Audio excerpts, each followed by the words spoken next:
should be a link to Easy Retro. Thank you guys for coming to our last retro together. I know, heartbreaking, but we'll get this I wrapped might up. And cry. yeah, I mean, don't though, because the audio recordings and all. Never That let is somebody fair. record you cry. That's fair. Yeah. All right. So in this case, we can probably expand this. So this is more than just like Sprint 4 retro. This is like anything. So hmm what went well for this project? I think what we were talking about with communication for the most part, I think most of us were pretty attentive with each other for like it didn't take very long for people to reply. I mean, there was a couple meetings that I missed, Scott missed some. I don't think you guys really missed too many, but I mean, for the most part, I think as far as like being able to message back and forth and communicating and getting everything down, I thought that was pretty well. Okay. Went well. I'd agree. I think nobody really went AWOL for any long period of time. Well, Um, Yeah, especially because yeah, sounds like especially, it like sounds like nobody. groups they Sorry, have. go ahead. I was gonna say I agree. If it feels like there's other groups that have people that have been gone the whole freaking time. Yeah, and I also feel like it's especially it's impressive considering the time zone changes. The fact that we don't really know you like aside from this, we don't know each other. You know what I mean? Like we've never actually really like worked with each other. They're like, here, you guys are working on this project together, so now just do it, and you have 10 weeks to figure it out. Like that's I think that's a pretty good turnaround for kind of like comfortability and just being like, all right, sure. What do you guys think? Like, what should we do? And I think that was I think that was pretty impressive for a group of random people to get together and hmm. at least throw some ideas at each other. We got to know each other. I mean, it's not my fault you didn't show up to the night we were having beers together and all that. Yeah. Okay, that's fair. I overslept No, at night. yeah, I mean, we've seen in chat and somebody's like, yeah, this guy never showed up at all, and but still seems to be doing like discussion posts. So never, don't know how that one worked. Yeah, But yeah, so I think we did gel. We got it is kind of impressive. Like they always say, remote is harder. I've always found remote to be somewhat easier. I But would kind of agree to an extent. yeah, Yeah, okay. I think So it's really the people, but yeah, I think that went really well. I think obviously having you guys being much more accustomed to programming languages and the actual profession, I think that went really well. I think it was a very smooth process of incorporating the systems together and um, helping each other out. Like Alex, you helped me out a lot. Like putting out the stuff on the board and stuff. I had no idea how to do that. Like you kind of walked me through that, so that was pretty cool. mm, yeah, I do think there's a So lot of good learning opportunities, like in this class in itself, for yeah, either learning about how you would actually go about the job or really just becoming better programmers. So. yep. Well, apparently learning opportunities does not come in to how to spell opportunities. There we go. Okay. Um, Maybe one more. Um, Well, I really appreciate you guys helping me out with that or even just sticking around on Discord. So, the day that I was doing that coding, I think it was the last day, and Yeah. I struggled through it. And Alex, man, you helped me out with GitHub, so I appreciate that. So I was able to understand that, and then you guys gave me like support. So every time that I was able to do something, I shot up a screenshot. So I really appreciate that. That helped me out to at least learn something and put something up there. Okay. I like it. Is that praying or is that high fives? You know, well, That's better safe than sorry. All right. Well, we'll go from there. Team support each other. Great learning opportunities through the course, and team gelled and had good communication. Perfect. Um, if you guys had to start the project from scratch, what do you think you'd want to change?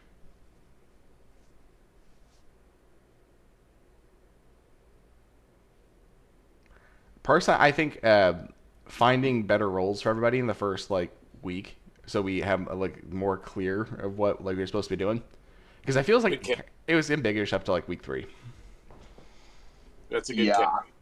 I feel like too the I feel like it wasn't with it only being 10 weeks and it's kind of it is technically a class. There isn't a whole lot of like teaching. It's more of just immediate doing. You know what I mean? Yeah. Like this is a class, but it's not really a class. Like when I think of a class, I think of, hey, so for the week, this is what I'm going to teach you how to do, and then you're going to go implement it later that week. And that's not really how this went.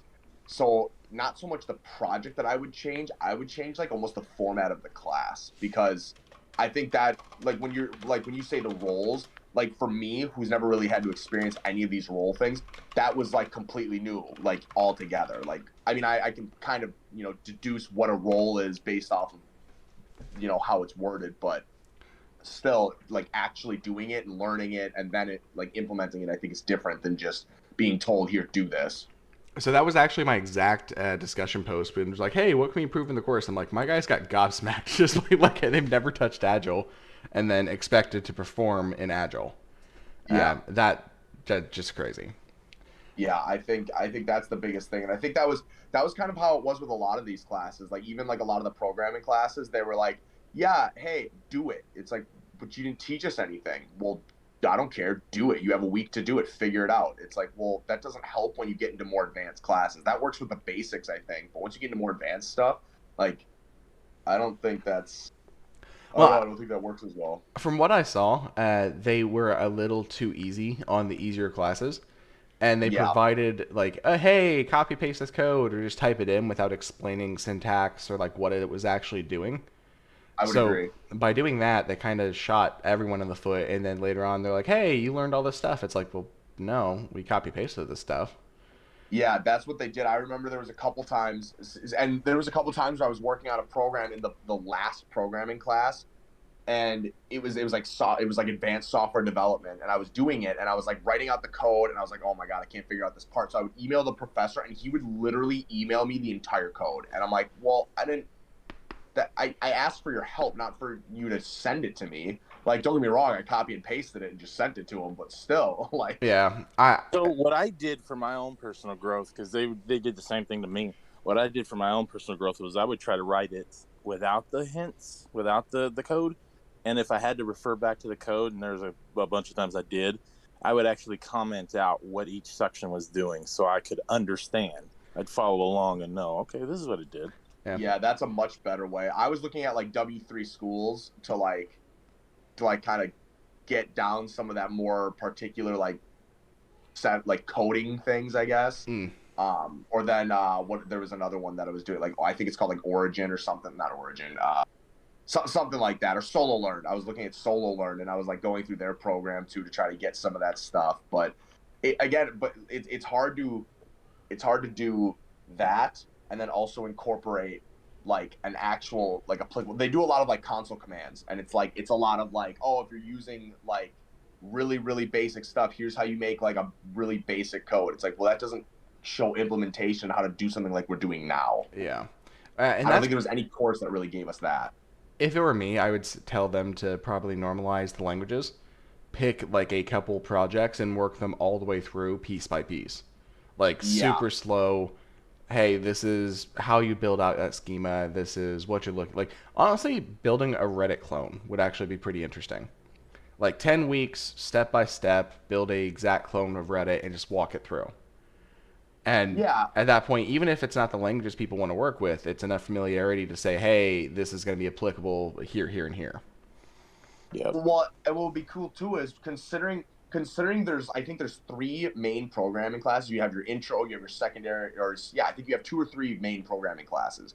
And it would be interesting if, like on the first one, if it wasn't a 10 week and then cut it off. It should be like all these classes should expand on the projects that you've already done, because that's how the course should be written. So you essentially have 30 weeks to work on multiple projects throughout the course that do different things and have different applications. And then you have these projects for references. Like they should tell you the first class of your first programming, save these in a file that you can access them. Save them to a OneDrive or something so that you can or like a cloud drive somewhere so that you can access them, because you're going to need them in 20 weeks.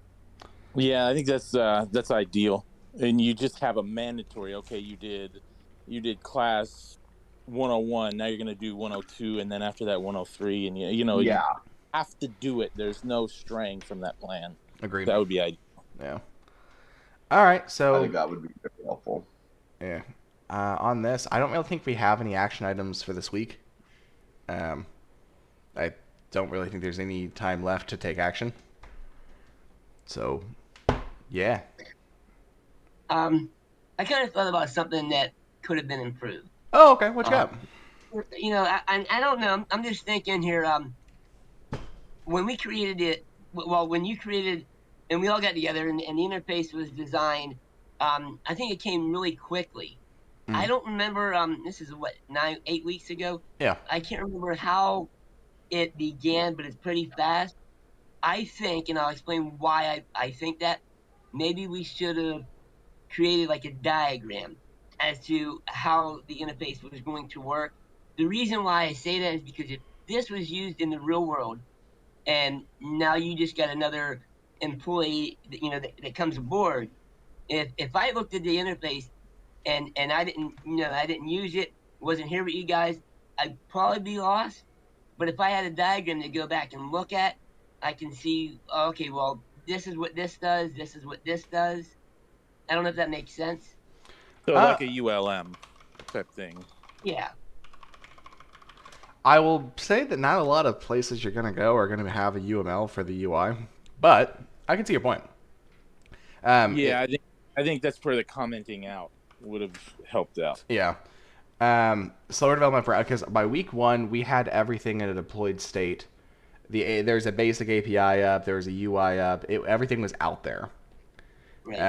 and that was rapid MVP. Um, I will say Agile kind of leans that way, just to say like balls to the wall, get the product out there. And Um, little documentation. yeah. Documentation usually takes a backseat in Agile, and it's Yep. one of the kind of weirder parts about it because pretty much the idea from a business standpoint is that you get code out there so fast that you're going to be first to market and then you can pivot as needed. However, I do think that your point of the UI being confusing is fair. It's a fairly simple UI, but at the same time, I could see having some better diagrams on it or having some kind of more proper and like internal piece to say how these things work. Like by default, you can edit a price or a number you have in stock, stuff like that. But I could see that point. And so slower development, um, more documentation. Yeah. But if you do like that and you like having that in your product, aim for some place that does like waterfall versus agile. You can there's a lot more prep work up front, but everything is defined by the time you have to go there. Usually, there's not a lot of definition in what you see in like the real world. Um, Okay. so like as an example, I was told that I needed to build a kind of in between layer for static scans. Kind of like we did with SonarQube, except for in some places they will say, hey, take your build and ship it to a security scanner and scan all the things. And effectively, the only problem is that once you do that, that place or that business is tightly integrated with that particular security scanner, and they know it, or they in the security scanner business know it, and start jacking up the price. Once you're locked in, you've got automation around it, it gets really expensive for a business to change companies. So I literally had one story to build something that would scale to 600 dev teams and right around 6,000 devs, and I think 8,000 products in total. But build something that can handle all of those artifacts, take it, scan it, and then hand results back to the people. That was one story and one story to get it into a New Relic app, which is used for like monitoring and analytics. They did not have hardly any documentation on it. The product director that assigned it to me did not have really any understanding of what would need to be done. Just a, hey, I've been told this is something you need to build. You generally have an idea, go build it. And that is unfortunately more common than not. That sounds really great. I mean, it gives you a lot of freedom. I can see that. Yeah. Yeah. And if you want to be coding, there's tons of opportunities to just dig in and code. But I don't think there's any probably profession that does things the school way. I mean, any profession. I mean, if you look at any profession, there's the way that like even look at like any sort of like blue collar work where it's like, yeah, OSHA says to do this. It's like, okay, well, nobody fucking does that. You know what I mean? Exactly. Like no, like it's just like that's just like I think that's with anything. People are gonna want to do ways faster and more efficiently, and sometimes the right way isn't the fastest way, and there's just as good of a way that's way faster. Yeah. And in their case, just giving us an assignment and making sure we understand the basis of it and just saying go do it is better for them than trying to be overly prescriptive on what they need to define. So Yeah. it from a higher level makes total sense. But okay, so anything else you guys want to throw on here? Nope. No, I'm good. Okay. Nothing at all. All right. All right, we'll go ahead and stop this.